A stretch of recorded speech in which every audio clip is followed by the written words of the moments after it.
Ich nehme es direkt mal vorweg. Diese Woche hatten wir ausnahmsweise mal keine Probleme mit dem Bus. Dafür werden wir auf fast 5000 Meter von einem Schneesturm überrascht und müssen den Menschen helfen, aus dieser Gefahr zu fliehen. Am Ende trifft uns die Rache der alten Inkas. Oder war es doch Montezuma? Willkommen bei Rothausbus.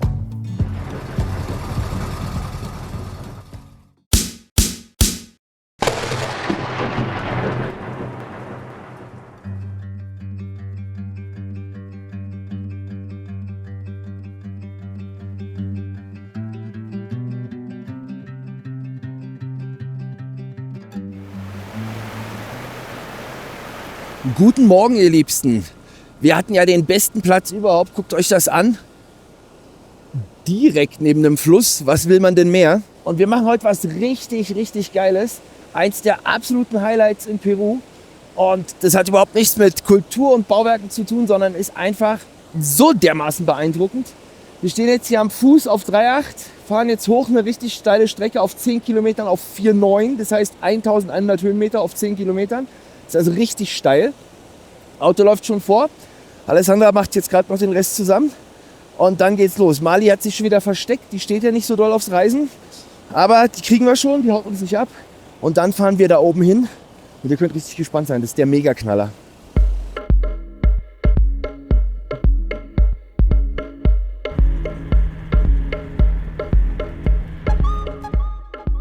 Wir fahren immer weiter nach oben. Um uns herum verändert sich die Landschaft und die Spuren einer längst vergangenen Zivilisation werden deutlich sichtbar. Alle Hänge sind volle Terrassen für die Landwirtschaft. Hier müssen mal sehr viele Menschen gewohnt haben. Heute werden diese Terrassen nicht mehr genutzt.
So, wir sind angekommen. 4700 Meter. Jetzt latschen wir noch nach oben. Aber wir warten noch hier.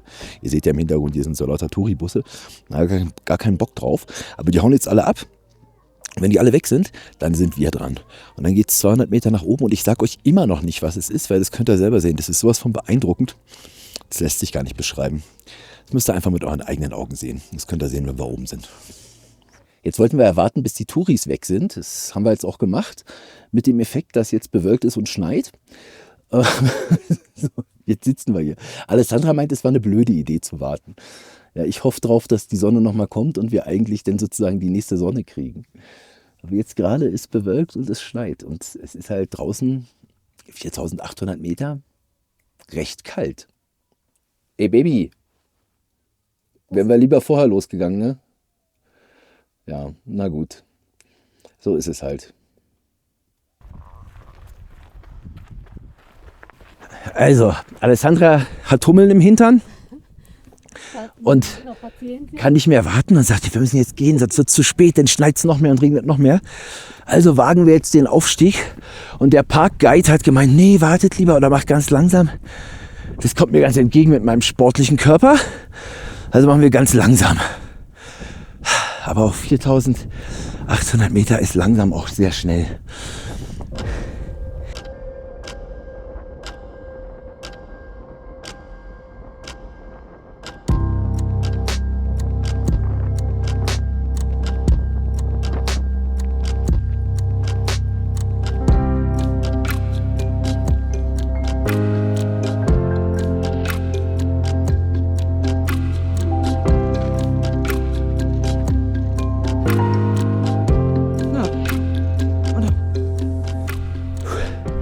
Südamerika-Kenner unter euch, die haben es vielleicht schon erkannt. Hinter uns ist alles ganz bunt.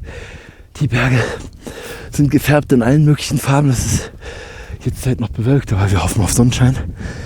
Und da vorne ist es dann auch. Und jetzt sind wir hier ganz alleine. Also wir sind nicht ganz alleine. Mali hat schon Witterung aufgenommen. Guckt mal da vorne. So, Mali, wer ist denn da? Was ist denn das? Und jetzt hat Mali hier die Alpakas entdeckt. Ja, ne, willst mal gucken gehen, ne? Freundschaft machen.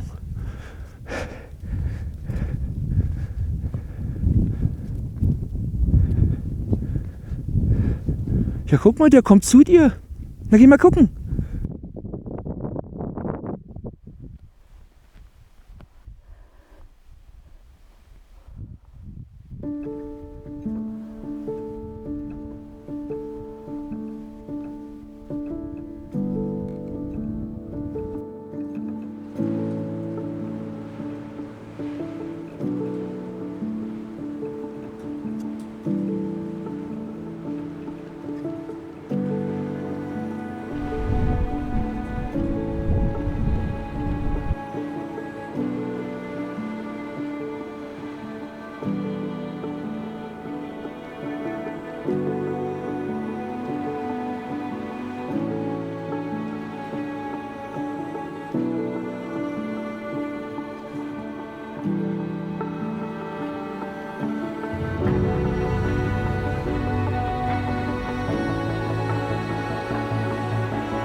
Der einzige, den wir hier oben treffen, ist dieser Mann mit seinen Alpakas. Es ist bitterkalt und wir laden ihn zu einer Tasse Coca-Tee ein.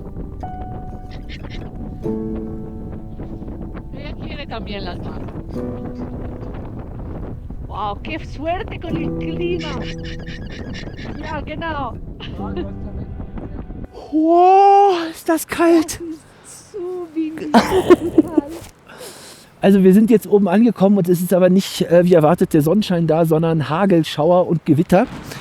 Und wir haben uns jetzt so eine windgeschützte Ecke gesucht. Wir sind auf 4.900 Meter. Mali hat es richtig gut mitgemacht. Aber ehe wir da hochgehen, wir warten jetzt mal eine halbe Stunde. Vielleicht haben wir Glück, von hier kommt es blau. Vielleicht haben wir Glück. Wenn nicht, sind wir in einer halben Stunde hier weg, weil es ist richtig kalt. Und Jetzt kommt nur Eis. jetzt kommt nur noch Eis, ja. Selbst die Alpaka, die hatten keinen Bock mehr. Oh. Wir haben gedacht, Mali ist ein Wolf. Ach ja. Hemos compartido o hemos cambiado Foto para Coca-Tee. Ja, genau. Foto für Coca-Tee. Ja, das war gut. So.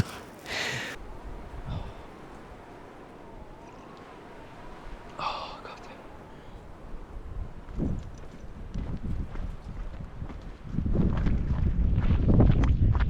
Also meine Lieben, upsala, Linse dreckig hier.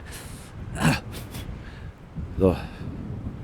Also, oben angekommen, das ist der Mega-Knaller, aber das ist so windig, das ist so ein krasser Sturm. Und wir haben doch gehofft, dass es besser wird, aber keine Chance. Wir haben jetzt hier eine halbe Stunde gesessen, uns ist eiskalt, die Hände frieren ab. Aber das war so geil. Ich habe echt getraut, bei dem Wind mit der Drohne zu fliegen. Die hat auch die ganze Zeit rumgemeckert. Aber das war richtig, richtig, richtig cool. Und hier ist eben nicht so krass touristisch. Ich laufe mal weiter. Alessandra ist schon vorgelaufen. Und hier ist eben nicht so krass touristisch wie die anderen Rainbow Mountains. Weil hier musst du halt ein bisschen länger hinfahren. Und hier wirst du halt nicht bis rangekarrt. Ja. Und dementsprechend waren wir hier. Und es war richtig schön. Auch wenn die Sonne nicht geschienen hat, scheißegal. Also für die Aussicht, ja, da latsche ich gerne mal durch den Schnee. oder durch den Schneeregen, durch den Griesel. So, jetzt geht's ab zum Auto. Ich mache mir die ganze Zeit Sorgen, dass ich das oben offen gelassen habe. Also die Fahrertür. Aber naja gut, die sind ja relativ ehrlich hier. So, ab zum Auto und dann raus aus den Bergen, weil wir wollen nicht auf 4.900 Meter schlafen. Da gehst du ja ein. Also ich weiß, wie ich morgen aufwache. Das ist so, als ob man eine ganze Flasche rumgetrunken hätte. So, auf zum Wagen und dann so, auf zu Hermann und dann ab aus den Bergen. Hände in die Tasche. Und du mal aus der Hände in die Tasche. Die Situation kann hier schnell gefährlich werden. Es gibt weit und breit keine Schutzhütte und auf fast 5000 Meter ist das Wetter unberechenbar. Außerdem hören wir es die ganze Zeit donnern. Wir beeilen uns, weil wir nicht vom Blitz getroffen werden wollen. Das ist die ganze Crew. Man kann nichts mehr sehen. Nichts. 5 Minuten später. Wir sind mitten in der Schneewolke. Und was machst du hier? Ja, du bist der Verteidiger, ne? Der Verteidiger der Alpakas. Hast ja recht.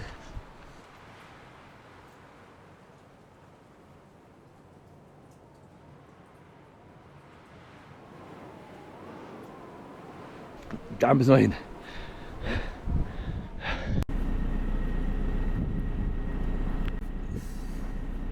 So, also eigentlich wollen wir ja schon längst weg jetzt und hier weiter. Aber jetzt haben wir natürlich ein gutes Herz und die haben uns gefragt, ob wir eine von den Indigenen mit runternehmen können, weil die hier gestrandet ist. Da haben wir gesagt, ja. Und jetzt sagt die kommt aber erst in einer halben Stunde. Und jetzt fängt es hier an, so doll zu schneien. Ja, also ich gucke mir das jetzt noch vielleicht 10 Minuten lang an, aber danach habe ich selbst Probleme, den Weg runterzufahren und dann habe ich auch keinen Bock mehr zu warten. Und hier ist ja so ein Shelter, die kann sich ja hier dann unterstellen sozusagen bis morgen früh. So eine Scheiße. So, wir warten mal noch ein paar Minuten. Dann fahren wir weiter.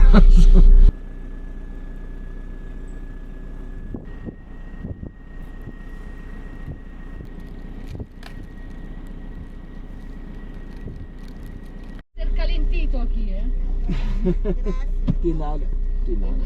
Tú dices hasta cuándo, tú dices stop. ¿Cierro? ¿Todo bien?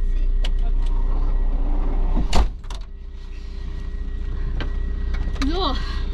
Auf geht's ins Tal. So. ¡Qué frío! Mucho es frío.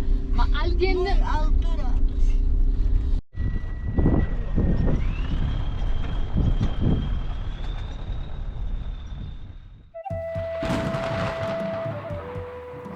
Ja, guten Morgen, ihr Lieben. Also, wir sind gestern Abend noch sehr weit gefahren. Sind jetzt wieder hier in Richtung Cusco. Und ja, also, es geht uns ganz, ganz übel. Ja, was soll ich dazu sagen? Wir waren ja auf dieser Finca, wo wir unser Video gedreht haben. Und irgendwann haben wir gefragt, ja, kann man das Wasser hier trinken? Ja, wir trinken das alle. Ja, haben wir halt auch getrunken. Und irgendwann in der Flasche gesehen, naja, da ist aber so komische Sachen drin in dem Wasser. So, und jetzt haben wir beide wahrscheinlich Parasiten. So, und zwar so richtig. Seit so vor 3 Tagen angefangen. Und jetzt kommen wir eigentlich vom Pott nicht mehr runter. Also, gut. Und auch Kopfschmerzen, Gliederschmerzen. Ja, also ganz, ganz ätzend. Und jetzt werden wir heute erstmal eine Apotheke aufsuchen und hoffen, dass die uns, wir haben uns auch ein bisschen gegoogelt, wir wissen, glaube ich, was es ist. Also Würmer sind es nicht, also man kann das ja kontrollieren. Und das sind voll wie heißen denn die Amöben, glaube ich, genau. Also Einzeller sind es. Und die nisten sich halt im Darm ein und machen dann halt Alarm. So. Und alles andere jetzt auch ganz dreckig. Gut, was soll man machen? Bleibt uns jetzt nichts anderes übrig. Jetzt mal gucken, dass wir halt eine Apotheke finden, die uns die Medikamente verkaufen. Es muss 2 Medikamente nehmen. Einmal, um die Viecher zu töten und das zweite Medikament dann, um die Eier zu töten, die dann noch in deinem Körper drin sind. Und ich kann euch nur raten, wir haben ja wirklich alles mitgenommen. Wir haben ja echt wirklich überall gegessen. Wir haben wirklich bei jeder Gelegenheit auf der Straße gegessen, halt nie Probleme. Aber Wasser ist echt ein Riesenproblem. Also Auch wenn die hier sagen, kannst du Wasser trinken, die haben halt alle Schweinemägen, also die sind ja sowas von dran gewöhnt. Vielleicht ist denen auch egal, ob die Dünnpfiff haben oder wie auch immer, keine Ahnung, ist mir auch wurscht. Auf jeden Fall haben wir damit jetzt erstmal ordentlich zu kauen. Ja, so ist es. Also, jetzt Frühstück, das was drin geht und dann gucken, dass wir irgendwie dieses blöde Medikament kriegen.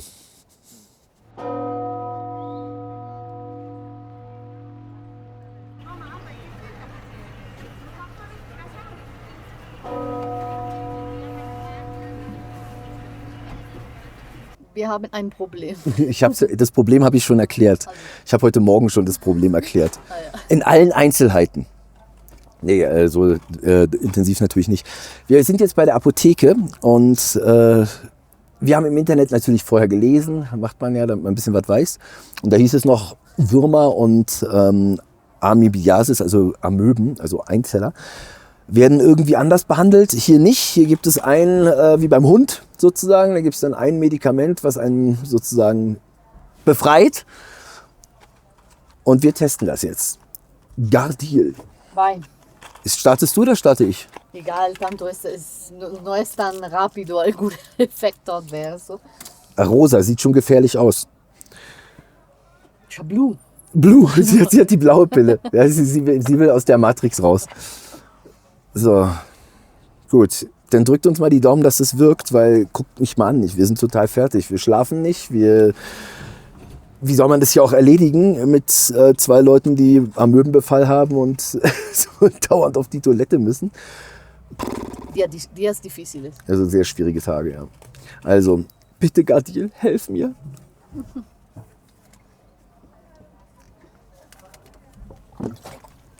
Nee, so schlimm ist nicht. So, drückt uns die Daumen, dass das wirkt. Weiter geht's.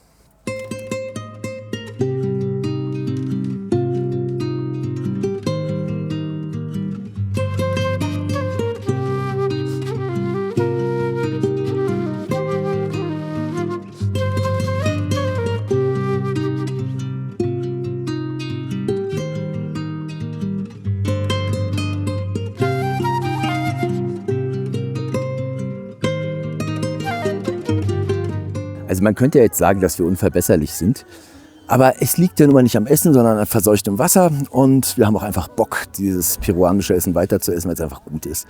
Und hier haben wir jetzt gerade an so einer Quinto heißt es hier, genau, an so einer Quinta heißt es, wie so ein, ja, das sind so Restaurants, so, wo man draußen auf der Wiese sitzt oder campen kann, wie auch immer. Und da gibt es Carrachino. Und Carrachino ist Schwein in so einem Ofen, der aber mit Holz beheizt wird. Und dann ganz langsam gegart. Das ist richtig, richtig lecker. So haben wir schon einmal gegessen. Da habe ich gleich wieder Bock drauf. Und eigentlich sagt man ja, wenn man sowas hat wie wir, so, dann sollte man jetzt erstmal nur Reis essen. Da habe ich überhaupt gar keine Lust drauf. Ich hoffe, dass das Medikament funktioniert und esse jetzt meine Carrachino. Unverbesserlich. So, ja, ich möchte. It's crispy. Also Carrachina. Lecker, lecker, lecker, lecker. Mit Salat und Kartoffel. Das schmeckt so gut.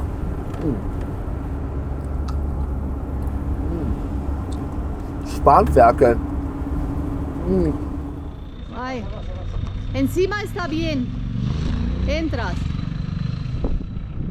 Vamos, un poco más aquí, bien. Vai. Camina en la mitad.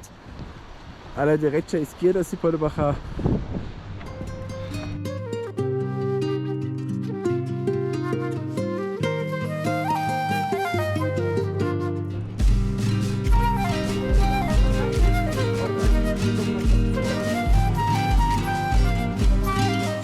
Wir sind in Pisac. Pisac ist dafür bekannt, dass es hier Textilien gibt. Und ihr wisst ja, unser Shop. Und genau das ist der Ort, an dem wir fündig werden für geile Sachen, die es bei uns in Deutschland nicht gibt. Alessandra guckt schon wieder nach neuen Rucksäcken. Totalmente tejido, ne? Solo tejido. Also im Gegensatz zu den Dingen, die wir gekauft hatten, ist es eben nur Textil und kein Leder. Aber die sind auch schön.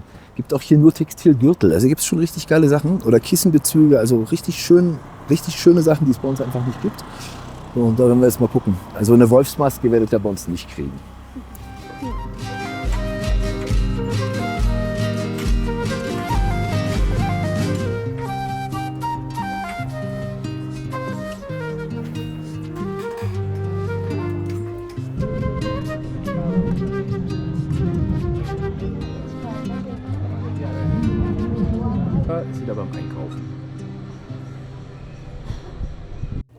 Ja, ob das Schwein jetzt die beste Idee war, weiß ich auch nicht. Na, vielleicht wirkt auch die Pille auf jeden Fall. Boah, übel. Tut ganz schön weh. Ja, na gut, so ist das halt. Zum Glück gibt es hier einen Café mit einem vernünftigen Klo. Ja, algunos pasos, mirar cosas y café. Cafetería. Also wir müssen halt immer Stopps in Bars machen und uns da einfach mal hinsetzen und genau, die Infrastruktur nutzen. Mann. Trinkt hier kein Leitungswasser, wirklich. Auch wenn die euch sagen, dass man es trinken kann. Nee, lasst es sein.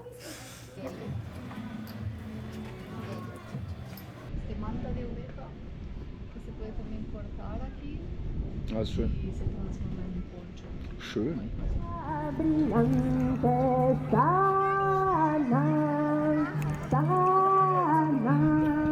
¿Cuántos años lo haces esto?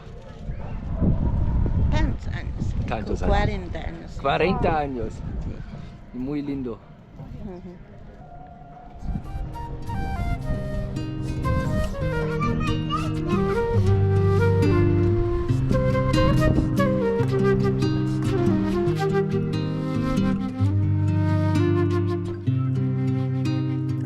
Darf ich, Beudo?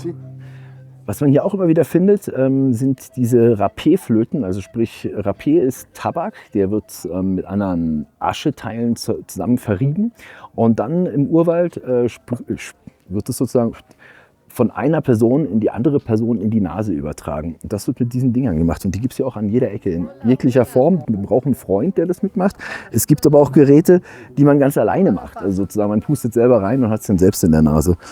Genau, und das sind diese Mono-Dinger, da pustet man halt selbst rein und pustet sich das selbst in die Nase. Genau, und das ist hier total gang und gäbe, eine Art Tabak zu konsumieren, die aber weit gesünder ist als Rauchen, weil man eben gar keinen Rauch einatmet, sondern nur über seine Nasenschleimhaut sozusagen dann das Nikotin über diese Asche konsumiert.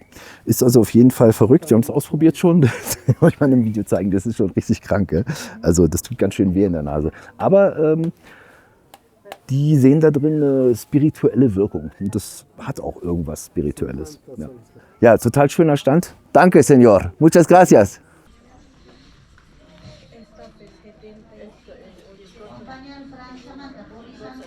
Ja, sicher ist, dass es halt total viele bunte Farben gibt. Es ist immer wieder Handwerk dabei, aber eben auch Sachen, die aussehen wie Handwerk und keins sind. Ja, da muss man schon seine Augen aufhalten. Aber es sind immer wieder total schöne Sachen dabei. Und die bunten Farben, das ist ja das, was es ausmacht. Das ist das, was uns wirklich Spaß macht. Wunderschön. Auch rituelle Geschichten, so Inka-Kram. Ja, das ist echt schön anzugucken.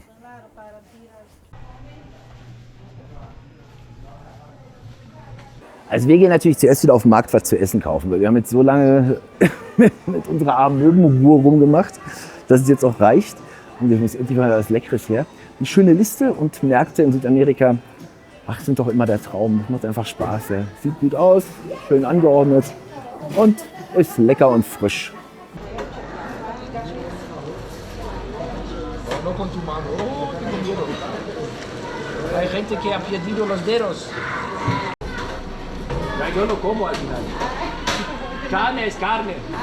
Hier fahren diese kleinen Taxis wie Ameisen durch die Stadt. Auch Mali dürfen wir mitnehmen. Nach einer Weile fällt uns auf, dass hinten drin ein Kind liegt. Schläft. Bevor es jetzt aber hier weitergeht, wollen wir erstmal eine neue Funktion von YouTube testen, weil jetzt seid ihr dran. Ihr könnt nämlich entscheiden, wo wir als nächstes hinfahren. Wir haben zwei Möglichkeiten. Wir wollen entweder in den Amazonas oder wir bleiben in den Bergen. So, und ihr könnt mitentscheiden, weil mit der neuen YouTube-Funktion könnt ihr mit eurem Daumen entscheiden. Das heißt, wenn die Zeit losläuft, machen all die wollen, dass wir zum Amazonas fahren, den rechten Daumen hoch. Und all die wollen, dass wir in den Bergen bleiben und weiter Steine gucken, den linken Daumen hoch. So, und all die wollen, dass wir gar nichts machen, machen halt beide Daumen runter. Also, Zeit geht los. Berge, es sieht so aus wie Berge. Na, da kommt der Amazonas. Der Amazonas kommt. Berge, Amazonas, Amazonas, cool. Es geht also auf in den Amazonas. Wir freuen uns drauf. Total geil. Ab in den Urwald. Und für all die lieber gerne Steine geguckt hätten, unser Video über die Geschichte der Inkas oder nicht die Geschichte der Inkas, über ja, über die Steine, die wir entdeckt haben, über die Bauwerke, über alles, was es hier im Heiligen Tal gibt. Das kommt als eigenes Video, das kommt sowieso, das hat mit der Abstimmung nichts zu tun. Und für uns geht's auf zum Amazonas.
Das ist so krass. Jetzt sind wir an der Barriere. Wir sind genau an der Grenze. 4500 Meter, riesige schneebedeckte Berge. Und auf der anderen Seite ist der Amazonas. Das ist einfach krass. Also nicht der Amazonasfluss, aber das Amazonasbecken. Dieses Urwaldbecken. Mann, ist das geil.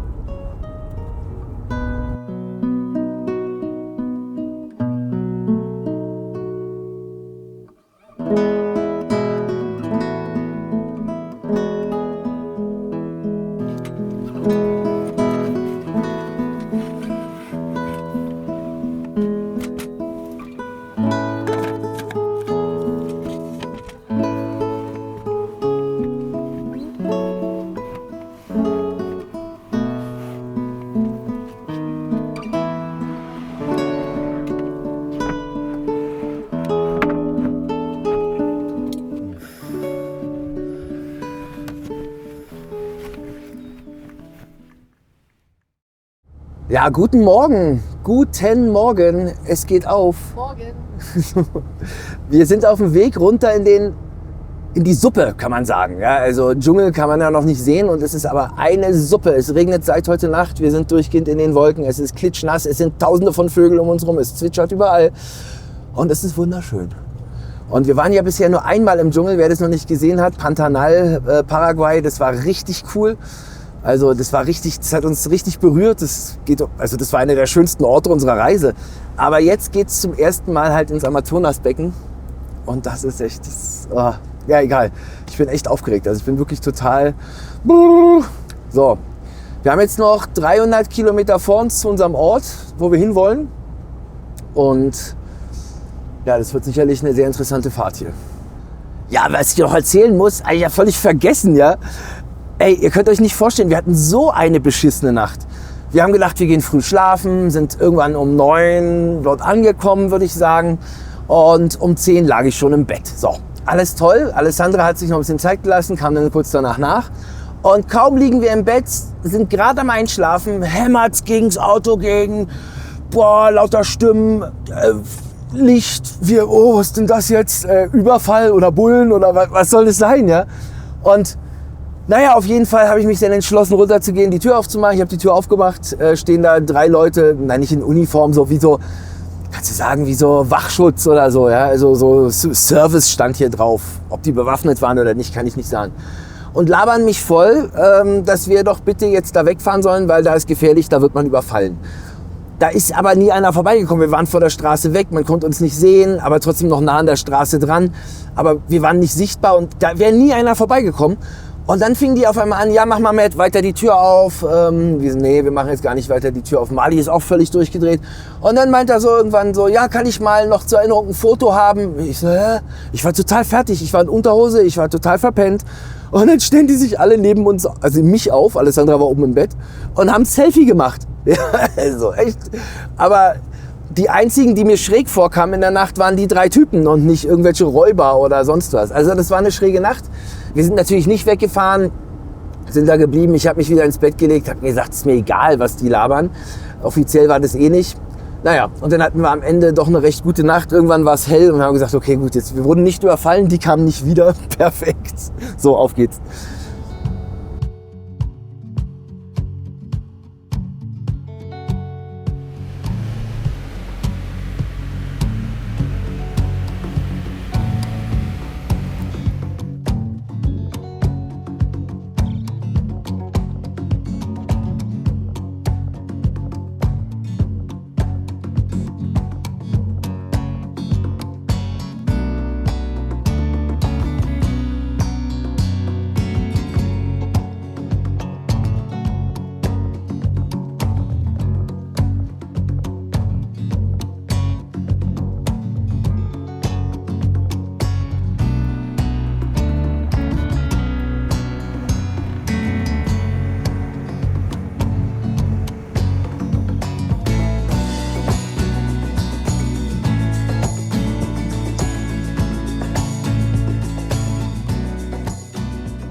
Wir sind unten angekommen und das ist so grün und so viel Geräusch draußen von Tieren, das ist schon richtig geil.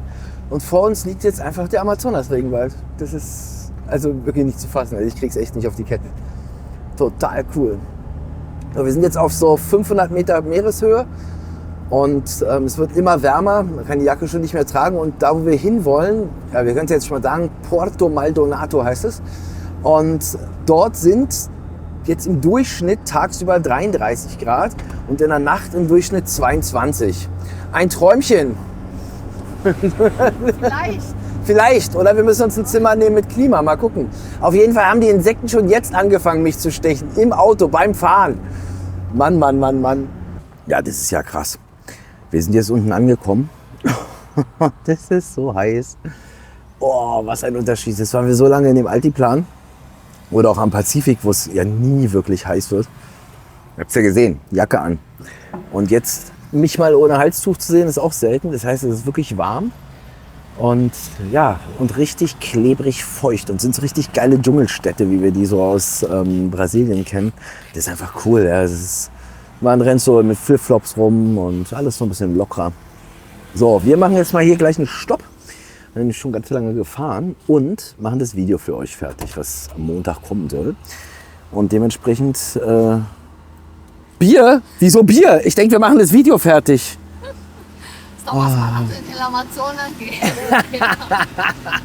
Also wir haben gerade festgestellt, dass das Bier hier billiger ist als irgendwo in den Städten. Also insofern Bier. Hier gibt es Pilsner. Hier. Pilsner. So, auf geht's. Fria Limonada in der Amazonia. Echt geil. Kalte Limonade. Und dieses unglaublich gute peruanische Essen. Ja, total cool. Der Deal ist, wir dürfen hier bleiben, wir dürfen hier arbeiten, wir müssen nur was essen. Ist kein Problem, oder? Nehmen wir doch glatt mit. Und jetzt gibt's Taki Taco, no, wie wir meinst, Tuki Taka, Tuki Tuku? Taku Taku. Ich esse Taku Taku und du irgendwie was mit Avocado, ne? Palta con pollo, Mayonnaise. Das wird gut. Ja, es klingelt. Ja. Das ist für uns.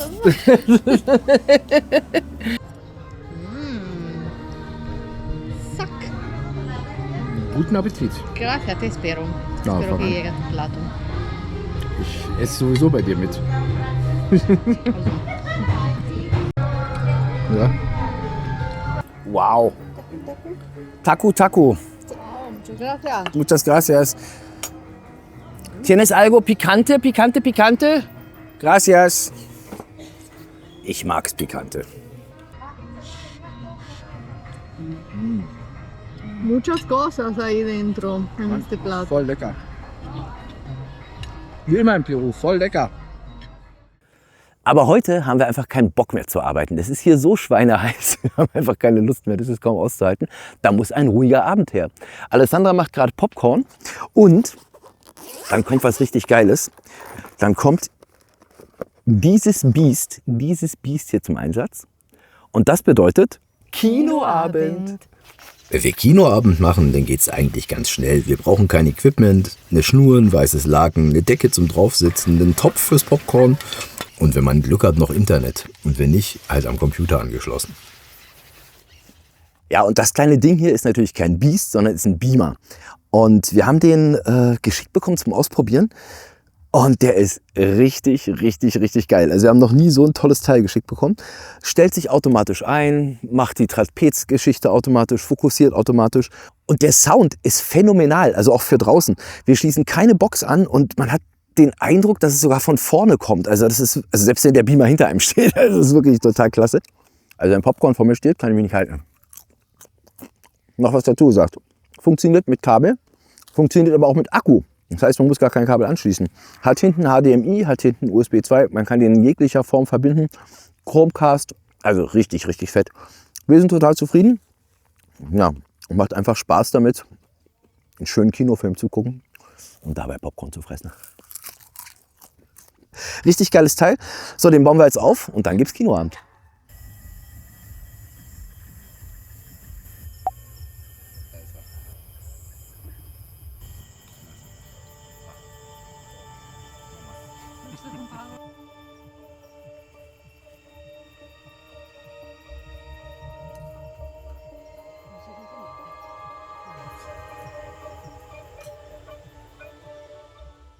Und jetzt für euch Weihnachtsgeschenk. Wenn ihr Lust habt auf diesen Beamer, gibt es 60 € Rabatt. 60 € Rabatt mit dem Code ROADHOUSE. Alles steht unten in der Videobeschreibung. Da ist auch der Link zu deren Website von Etoe. Das Ding heißt Dolphin. Warum, weiß ich nicht. Funktioniert aber super. Und wie gesagt, 60 € Rabatt für unsere Follower. Damit ist jetzt auch Schluss hier. Wir gucken weiter. Wir sehen uns morgen früh. Und jetzt ist erstmal Filmabend angesagt. Tschüss. Gute Nacht. Ja, das war eine lange Nacht, ihr Lieben. Es ging jetzt noch bis 1. Aber wir haben einen richtig coolen Platz. Das ist so ein, was ist das? Ja, so ein Swimmingpool, Restaurant, wo wir halt gestern angekommen sind. Aber wir sind halt im Amazonas-Regenwald. Die Nacht war so krass. Es waren so viele Insekten, so viel Geräusch, so viel. Unglaublich viel. So, und jetzt aber total cool. Wir sind hier direkt neben einem Sternfruchtbaum. Und die kann man auch einfach sich ernten. Sternfrucht kennt ihr bestimmt. Ich nehme mal hier vom Boden eine kurz hoch. Sternfrucht. Ja, total geil. Die vom Boden ist natürlich nicht mehr schön. Aber da oben sind noch welche. Und da habe ich jetzt echt Bock drauf. Frühstück mit Sternfrucht. Der Knaller. Frisch vom Baum. Bei uns total exotisch. Sternfrucht. Schön. Gleich mal essen.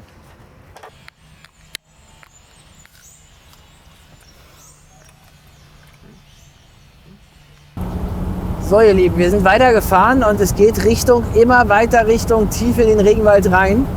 Und jetzt kommt aber erstmal was ziemlich Trauriges, weil nämlich hier sind ganz viele illegale Minen, die schürfen hier Gold. Und immer dann, wenn Gold im Spiel ist oder irgendwas anderes, wo es Geld zu verdienen gibt, dann hat man ja Gründe, den Regenwald abzuholzen. Und das ist wirklich illegal. Also wir sind auch wohl angeblich Ausländer nicht sehr willkommen. Man soll hier durchfahren, nicht stehen bleiben, in der Nacht erst recht nicht durchfahren. Also das steht so, also das wird einem so als Tipp gegeben, wenn man die Gegend hier durchkreuzt.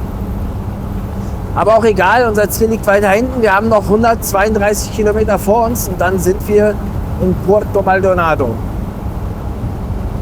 Und die Hitze ist unglaublich. Also ich fahre jetzt ohne Schuhe, barfuß, kurze Hose, kurzes T-Shirt und noch vor 2 Tagen Winterjacke. Ja, das ist echt ein unglaublicher Unterschied.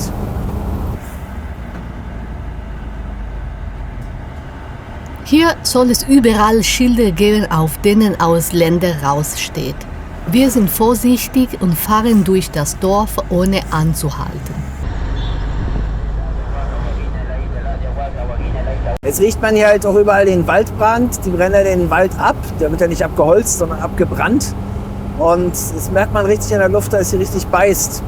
Aber von irgendwie ausländerfeindlichen Schildern haben wir ja nichts gemerkt. Naja, ich wollte ja endlich mal diskriminiert werden. Hat nicht geklappt.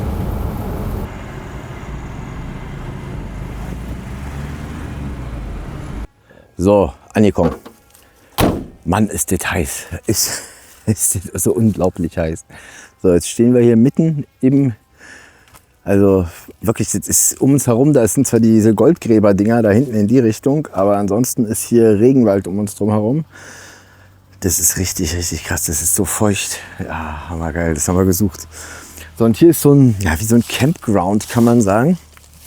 Steht's autosicher. Wir müssen uns jetzt erstmal organisieren. Wir wollen ja hier so eine Dschungeltour machen. Mali müssen wir mitnehmen und dafür müssen wir das Auto irgendwo stehen lassen. Und das ist hier, denke ich, ganz gut. Kann nichts passieren. Sind doch andere. Wir haben gerade ein anderes Berliner Auto gesehen. So. Und von hier aus jetzt in den Regenwald. Und Mali ist ganz schön heiß, glaube ich. Ey, Mali, was ist denn los? Ist dir warm? Dir ist warm, wa? Komm, was hast du denn schon wieder hier? Mensch, musst du jede Pflanze mitnehmen? Muss das sein? Muss das wirklich sein? Ach Mensch, na gut, ich kämme dir das gleich aus. So, wir hauen auch gleich wieder ab. Ich meine, der Ort ist ganz okay, aber heute ist Sonntag und jetzt ist gerade eine ganze Schulklasse gekommen. Und Kinder sind was Tolles, ja, so, wenn andere sie haben. Aber wir haben jetzt keinen Bock drauf auf hier totale Geschreie und wir wollen lieber Urwald. Und wir haben uns entschlossen, wir gehen jetzt nochmal alles organisieren, Wasser, Geld, alles, was man so braucht im Urwald. So. Und dann knallen wir richtig schön so tief rein, wie es mit dem Auto geht. Und da soll es auch noch so ein paar Lodges geben, die wirklich ja, basic sind. Also wo dann ja, kein Swimmingpool, kein Trara, kein Klimbim. Und dafür kommen natürlich auch viel mehr Tiere. So, da wollen wir hin. Und wir verabschieden uns jetzt hier von der Zivilisation für ein paar Tage. Das habe ich bitter nötig. Bitter nötig. Hier im Regenwald haben wir etwas ganz Besonderes gemacht. Dazu aber später mehr. Wir sind viel tiefer in die Kultur der indigenen Bevölkerung eingetaucht, als wir uns je hätten vorstellen können. Wir werden die Medizin des Urwalds kennenlernen. Dazu gibt's aber ein extra Video, weil es einfach etwas ganz Besonderes ist. Wir freuen uns auf euch. Schön, wenn ihr dabei seid. Bis nächsten Montag. Ciao.